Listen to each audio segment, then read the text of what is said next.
E o presidente Lula disse que está convencido de que Hugo Mota e Davi Alcolumbre vão votar o fim da taxa das blusinhas. Otimista com a aprovação da medida provisória que eu mandei para acabar com a taxação das blusinhas. Ou seja, as blusinhas é o apelido que ganhou aquela compra de até $50 pela internet. E eu não sei porque algumas pessoas estão incomodadas achando que isso prejudica o comércio. Se você entrar numa loja qualquer, você vai ver que as roupas vêm, sabe, de Bangladesh, vêm do Vietnã, vêm da China. Eu estou convencido que o presidente do Senado, Alcolumbre, e o presidente da Câmara, Hugo Mota, vão votar. E a gente vai aprovar o fim da taxação das blusinhas. Por quê? Porque é uma questão de justiça.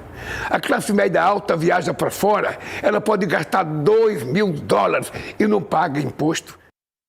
Bom, além disso, o presidente Lula hoje também disse, num evento em São Paulo, que vai terminar o submarino nuclear, né, após cortes na defesa.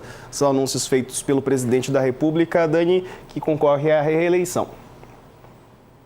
A taxa das blusinhas é um assunto que virou pop, né? E também é o fim da escala 6x1 aí. O Lula está azeitando a relação com o Davi Alcolumbre para ver se consegue fazer essas duas jogadas de forte apelo popular antes da abertura das urnas, né, em outubro. Acho que a Carla vai conseguir dizer melhor aí qual é o cronograma que o presidente do Senado tem na cabeça. Diga lá, Carla. Pois é, e eu tô aqui perturbando. Quando eu vi o vídeo, de fato, Alcolumbre e Lula, eles estão vivendo um novo momento, né? Acho que ficou claro, inclusive, o presidente indo ali para Amapá anteontem, né? Sobre a questão da Foz do Amazonas. Eles estão numa nova página, o Alcolumbre depois... da segunda conversa que eles tiveram na Alvorada, primeiro foi o jantar na casa do Moraes, depois uma conversa na Alvorada, depois mais uma conversa no Planalto e essa viagem. Nessa segunda conversa na Alvorada, o Alcolumbre disse que a conversa tinha sido muito boa e que eles tinham retomado completamente a relação, e do ponto de vista institucional. Isso significaria, de fato, andar com algumas pautas, né? Porém, ainda, para esse calendário, Dani, eu estou aqui para cravar, porque o Alcolumbre lá atrás ele tinha dito, podemos discutir essas questões, vamos destravar, mas será que antes da eleição? Será que depois da eleição? Esse cálculo, eu acho que ele ainda está sendo feito pelo presidente do Senado, Davi Alcolumbre, de alguma forma. Ele está alinhado com o presidente Lula, não acredito que o presidente Lula gravaria esse vídeo com tamanho otimismo, lembrando que ele também teve o apoio público de Hugo Mota nesses últimos dias, né? Inclusive para o processo eleitoral. O Alcolumbre um pouco mais comedido ainda, não fazendo declarações nesse sentido de apoio político, mas mostra que está alinhado ao Planalto, fala em retomada total de relação. E aí, agora, tem uma questão de que tem ali peças para se ajustar nas composições ali do Senado, né? Tentaram colocar o Renanzinho Filho como relator, aí não deu certo, e aí eles têm algumas questões para ajustar, aí é mais dentro da casinha ali do Senado. Com o presidente Lula, a sinalização é de que ele vai destravar essas pautas. Tem algumas coisas para ajeitar ali internamente para se desenhar melhor esse calendário. O Planalto, os líderes do Senado, querem correr antes da eleição.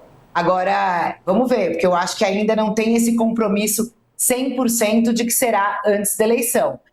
Tem o compromisso de pautar, de levar adiante. Na semana passada, a matéria da questão da taxa dos combustíveis foi logo depois de uma reunião, o Alcolumbre saiu e aí a informação que a gente tinha era a Câmara aprovando, a gente aprova no mesmo dia. Dito e feito, foi feito. Então, a gente sabe que quando o presidente do Congresso quer fazer, ele consegue pautar, ele consegue fazer votar.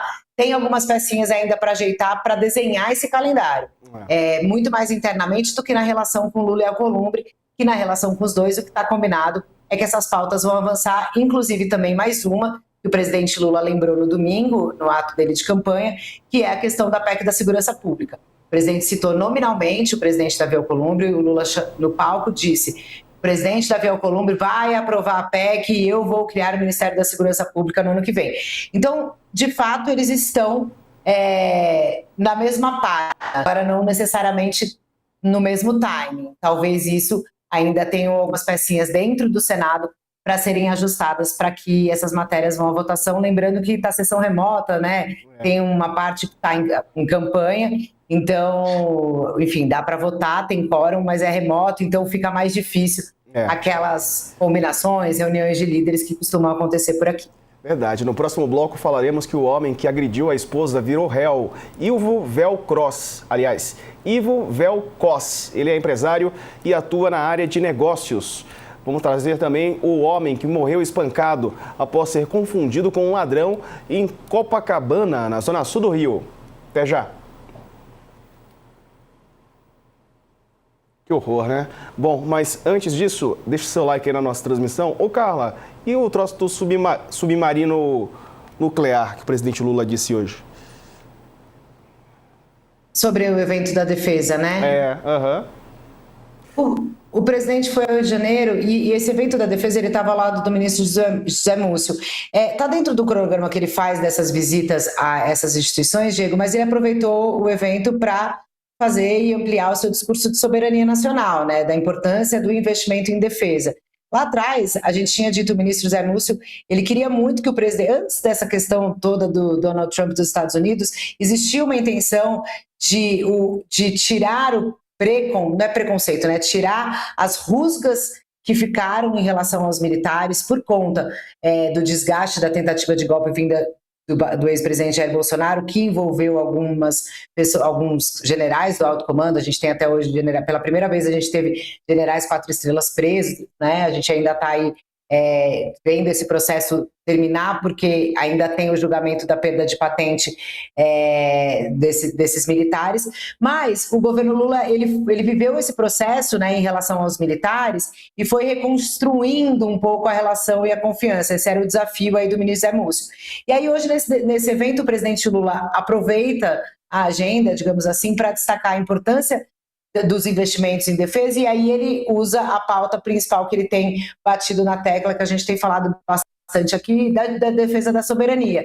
Diz aí que os investimentos no submarino são importantíssimos para a questão das fronteiras e para a questão da defesa nacional, mas ele usa esse evento ali com os militares para reforçar um pouco esse seu discurso de soberania, algo que ele vai fazer bastante, né? Tem feito já, Diego, e vai continuar fazendo agora na campanha. A defesa é uma área complexa e complicada também em relação ao orçamento, porque exige um orçamento muito grande, de projetos de longo prazo, e que às vezes se param no meio do caminho, acaba prejudicando e ficando ainda mais caro. Mas também, num país como o nosso, em que você precisa investir em várias áreas, né?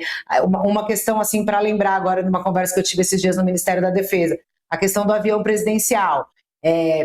A orientação e o aconselhamento de que deveria se trocar o avião do presidente Lula, né, o avião presidencial, que hoje está com o presidente Lula, mas ele é um avião presidencial do Estado brasileiro para qualquer que seja o presidente.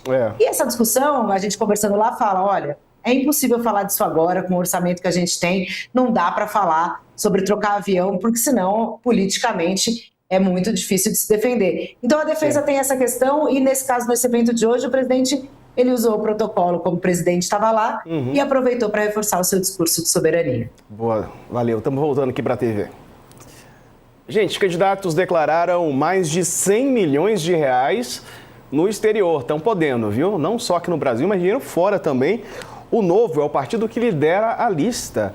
O nosso querido Arthur Rodrigues, colunista, traz essa reportagem hoje. Os candidatos nas eleições de 2026 declararam à Justiça Eleitoral pelo menos 111 milhões de reais em contas bancárias, aplicações, empresas e imóveis mantidos diretamente fora do Brasil.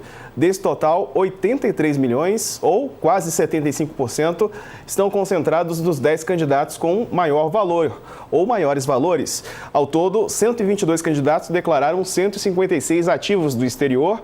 O grupo dos 10 maiores reúne uma apresentadora de televisão, um ex-jogador de futebol, um dirigente partidário, políticos com mandato e 3 candidatos a suplente de senador. O levantamento foi feito pelo UOL, porque não existe uma categoria única, né, que reúna os patrimônios no exterior. Então, na lista compilada pelo UOL, o Novo lidera entre os partidos, os candidatos declararam quase 43 milhões de reais diretamente no exterior, o equivalente a quase 40% do total. O resultado é puxado principalmente por Alexis Fontaine e Eduardo Girão, que juntos respondem por quase 80% do valor do partido. Fontaine é ex-deputado federal e tenta voltar à Câmara. Já o Girão, né, ele foi anunciado aí como candidato a vice-presidente do Zema. Outro filiado ao partido que aparece na relação é o Ricardo Salles, que declarou um imóvel rural em Portugal avaliado em 3 milhões de reais. Atrás do Novo, os outros candidatos no pódio são do PSD, com 21 milhões, e União Brasil, com 17 milhões de reais. A filha do apresentador, né, falecido Silvio Santos, a Silvia Bravanel, do PSD, declarou quase 5 milhões de reais no exterior. Quase todo o valor correspondente a ações Grateful Limitada, né, empresa sediada nas Bahamas.